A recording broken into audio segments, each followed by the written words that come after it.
O Libertador, capítulo 35. Acalma-se a tempestade. Aquele tinha sido um dia cheio. Às margens do mar da Galileia, Jesus havia apresentado suas primeiras parábolas, explicando a natureza do seu reino e como ele seria estabelecido. Tinha comparado seu trabalho com o do semeador e o desenvolvimento do seu reino com o crescimento da semente de mostarda e com o efeito do fermento na massa. Havia também retratado a separação final do justo e do ímpio, com as parábolas do trigo e do joio e das redes de pesca. As preciosas verdades que ele ensinava foram ilustradas pelo tesouro escondido e pela pérola de alto preço. Anoiteceu e as multidões ainda se aglomeravam em torno dele. Dia após dia, ele ajudava aquelas pessoas, mal tendo tempo de fazer uma pausa para comer ou descansar. Agora, ao final do dia, ele estava tão esgotado que saiu à procura de um local solitário do outro lado do lago, onde pudesse descansar. Pediu que seus discípulos o acompanhassem até ali. Depois de dispensar a multidão, os discípulos o levaram até o barco e rapidamente zarparam. Outros barcos de pesca que estavam perto da praia logo ficaram cheios de pessoas que ainda acompanhavam Jesus, ávidas por vê-lo e ouvi-lo. O Salvador, vencido pelo cansaço e pela fome, deitou-se na parte traseira do barco e logo caiu no sono. Aquele fim de tarde estava tranquilo e agradável, mas, de repente, a escuridão se espalhou pelo céu e uma tempestade brutal se abateu sobre o lago. Açoitadas pelos furiosos ventos, as ondas se chocavam violentamente contra o barco, ameaçando afundá-lo. Aqueles fortes pescadores já tinham conduzido seus barcos em segurança através de muitas tempestades, porém, naquele momento suas forças e habilidades pareciam inúteis. Perdidos nas garras da tormenta, viram que o barco se enchia de água. Jesus se importa. Focados em seus esforços para se salvarem, os discípulos esqueceram que Jesus estava a bordo. Agora, vendo apenas a morte diante deles, lembraram-se de quem havia mandado atravessar o mar. A única esperança estava em Jesus. Mestre! Mestre! O rugido da tormenta sufocava suas vozes e não houve resposta. A dúvida e o medo tomaram conta deles. Jesus tinha vencido doenças, demônios e até a morte. Seria ele incapaz de ajudar seus discípulos agora? Será que não percebia a aflição deles? Eles o chamaram novamente, mas não houve nenhuma resposta, exceto o rugido da furiosa tempestade. Parecia que seriam tragados pelo mar agitado. De repente, o brilho de um relâmpago cortou a escuridão e eles viram Jesus dormindo, despreocupado com a tormenta. Atônitos, eles exclamaram: Mestre, não te importas que morramos? O grito acordou Jesus. Com a luz do relâmpago, eles puderam ver a paz do céu em seu rosto. Viram um amor terno em seu olhar e clamaram: Senhor, salva-nos, vamos morrer! Ninguém nunca clamou assim, sem ter sido ouvido. Quando os discípulos pegaram os remos para fazer um último esforço, Jesus se levantou. Enquanto a tormenta rugia e as ondas quebravam sobre eles, ele levantou as mãos sobre o furioso mar. Aquieta-te, acalme-se. As ondas baixaram, as nuvens se dissiparam, as estrelas apareceram no céu. O barco passou a flutuar tranquilamente sobre o mar calmo. Então Jesus perguntou pesarosamente: Por que vocês estão com tanto medo? Ainda não têm fé? Marcos 4, verso 40. Os discípulos ficaram em silêncio. Terror e desespero tinham-se apossado dos ocupantes dos barcos que haviam saído para acompanhar Jesus. A tempestade havia juntado os barcos e todos a bordo viram um milagre. As pessoas sussurravam entre si: Quem é este que até o vento e o mar lhe obedecem? Verso 45. Quando acordou para enfrentar a tempestade, Jesus não mostrou nenhum sinal de medo em suas palavras ou olhar. Não foi por ter a seu dispor a força onipotente que ele se pôs a dormir. Não foi como um mestre da terra, mar e céu, que ele descansava tranquilamente. Esse poder tinha sido deixado de lado. Por mim mesmo, nada posso fazer. João 5, verso 30. Ele confiou no poder do Pai. Foi pela fé. Fé no cuidado e amor de Deus que Jesus descansou, e o poder da palavra que acalmou a tempestade era o poder de Deus. Da mesma forma, devemos descansar sobre os cuidados do Salvador.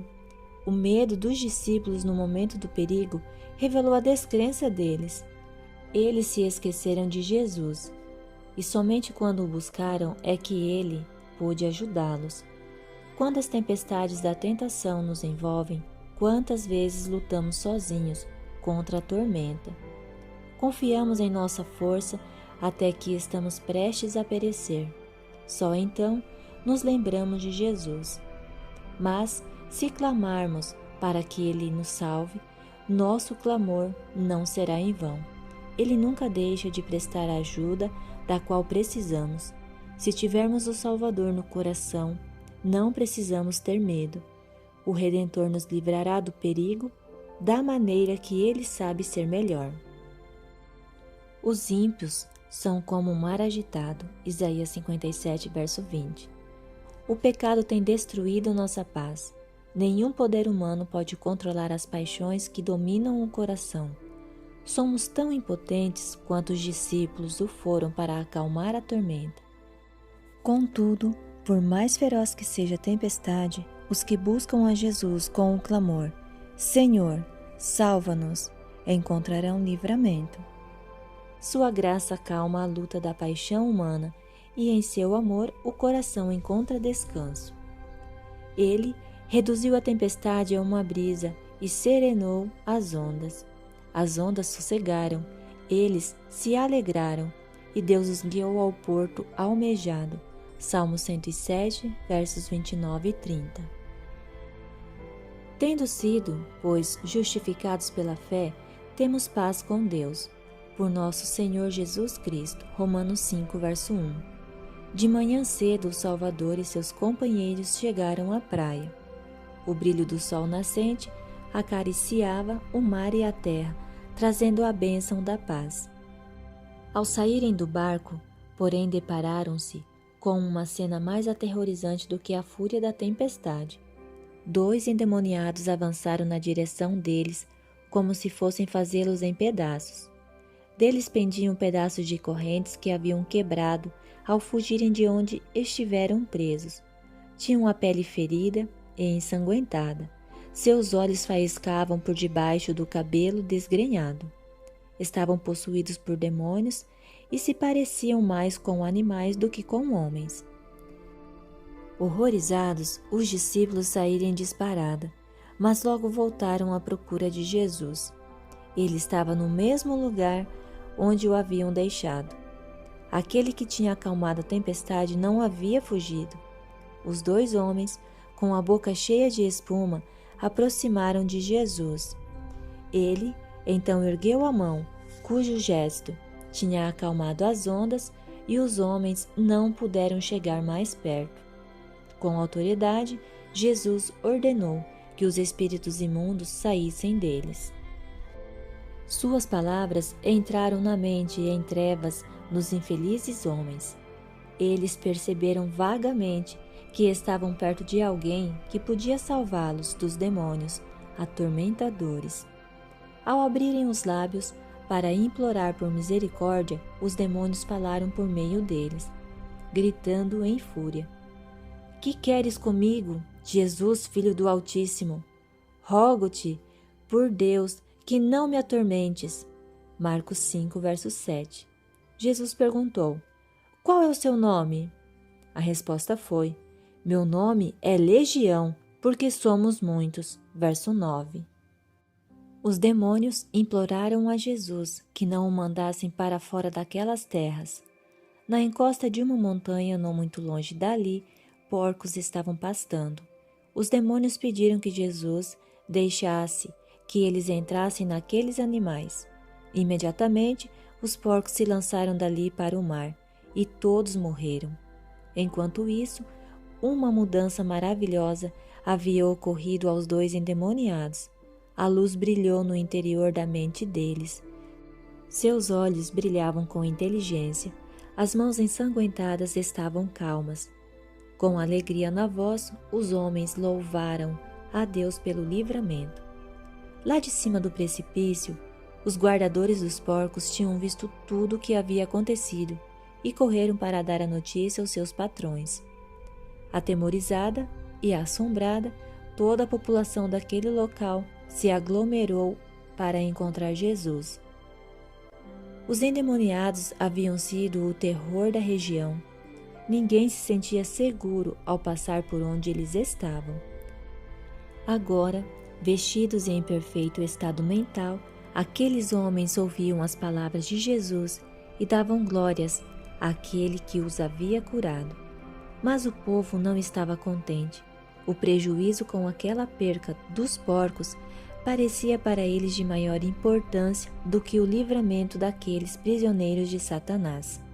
Os donos dos porcos estavam concentrados nas coisas terrenas e não davam a menor importância aos interesses de uma vida espiritual. Jesus queria quebrar o encantamento da indiferença egoísta para que eles pudessem aceitar sua graça. No entanto, o ressentimento causado pelo prejuízo financeiro cegou seus olhos para a misericórdia do Salvador. A superstição causou um medo. A demonstração do poder sobrenatural causou medo entre o povo. Mais calamidades poderiam vir caso aquele estranho continuasse no meio deles. Os que haviam atravessado o lago com Jesus contaram a eles dos perigos da tempestade e de como Jesus tinha acalmado o vento e o mar. Mas suas palavras não deram resultado. Aterrorizadas, as pessoas apelaram a Jesus para que fosse embora dali. E ele concordou. Sem mais demora, ele entrou no barco e rumou para as margens opostas do lago. O povo de Gergese estava com tanto medo de colocar em risco seus interesses seculares que trataram aquele que havia derrotado o príncipe das trevas diante dos seus olhos como um intruso e enxotaram de suas portas o dom do céu. Ainda existem muitas pessoas hoje que se recusam a obedecer à palavra de Cristo, porque a obediência envolve o sacrifício de algum interesse secular. Temendo que sua presença possa lhes causar algum prejuízo financeiro, muitos rejeitam sua graça e afastam seu espírito para longe deles. Os homens a quem Jesus restaurara queriam a companhia do Libertador. Em sua presença, eles se sentiam a salvo dos demônios que haviam atormentado sua existência e feito com que desperdiçassem os melhores anos da vida. Quando Jesus estava para entrar no barco, eles ficaram ao seu lado e imploraram que os deixasse permanecer perto dele. Mas Jesus disse que voltassem para casa e contassem sobre as grandes coisas que o Senhor havia feito por eles. Ali havia trabalho para eles fazerem: ir às casas dos pagãos para contar sobre as bênçãos que receberam de Jesus. Foi difícil para eles se separarem do Salvador. Com certeza haveria dificuldades. O longo isolamento da sociedade certamente o desqualificaria para o trabalho que Jesus havia lhes dado. Mas, assim que Jesus lhes mostrou seus deveres, eles estavam prontos para obedecer. Eles percorreram toda Decápolis, proclamando o poder de Jesus para salvar e descrevendo como ele os havia libertado dos demônios. Fazendo esse trabalho, eles puderam receber uma bênção maior do que se tivessem continuado em sua presença. Ao trabalharmos para propagar as boas novas da salvação, somos levados para perto do Salvador. Os 2 homens restaurados foram os primeiros missionários que Cristo enviou para pregar na região de Decápolis. Esses homens tiveram o privilégio de ouvir os ensinamentos de Cristo por alguns momentos apenas, mas apresentavam em si mesmos as evidências de que Jesus era o Messias. Podiam falar daquilo que conheciam, daquilo que tinham visto, ouvido e sentido sobre o poder de Cristo. Isso é o que todos os que tiveram o coração tocado pela graça de Deus podem fazer. 1 João 1, versos de 1 a 3. Se já estamos seguindo a Jesus passo a passo, certamente temos alguma coisa para contar sobre a maneira com que Ele nos tem guiado. Como pusemos à prova suas promessas e as consideramos fiéis. Esse é o testemunho para o qual nosso Senhor nos chama. Embora os moradores de Gergesa não tenham recebido a Jesus, Ele não os deixou nas trevas que eles mesmos preferiram. Eles não ouviram suas palavras, eram ignorantes quanto ao que estavam rejeitando. Assim, mais uma vez, Ele enviou luz a eles por meio de quem não recusariam escutar. A destruição dos porcos despertou a atenção de toda a região para Cristo, como nada o poderia ter feito. Os homens a quem Ele curou continuaram a ser testemunhas do seu poder, canais de luz e mensageiros do Filho de Deus. Essa experiência abriu uma porta para toda aquela região. Quando Jesus voltou a Decápolis, milhares ouviram a mensagem. Deus prevalece até mesmo sobre as obras do maligno, conseguindo trazer o bem. Habitando entre sepulturas, escravos de paixões fora de controle, os endemoniados de Gergesa representam o que a humanidade se tornaria caso fosse deixada sob o controle e domínio de Satanás. Constantemente, Satanás exerce sua influência sobre as pessoas para controlar a mente e incitar à violência e ao crime. Ele obscurece o intelecto e perverte o coração. Toda vez que as pessoas rejeitam o convite do Salvador, estão se entregando a Satanás. Muita gente está fazendo assim no lar, nos negócios e até na igreja hoje. Por causa disso, a violência e o crime cobrem a terra, e a escuridão moral envolve os lugares onde as pessoas moram. Satanás leva homens e mulheres a males cada vez piores, até que a completa perversão e ruína se instalam. A única salvaguarda contra o seu poder é a presença de Jesus.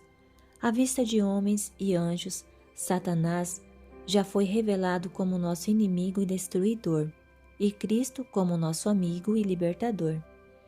Deus nos chamou para ser conforme a imagem do seu Filho, Romanos 8, verso 29.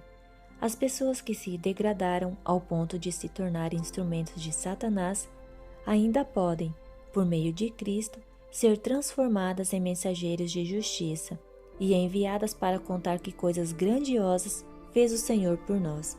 Salmo 126, verso 3.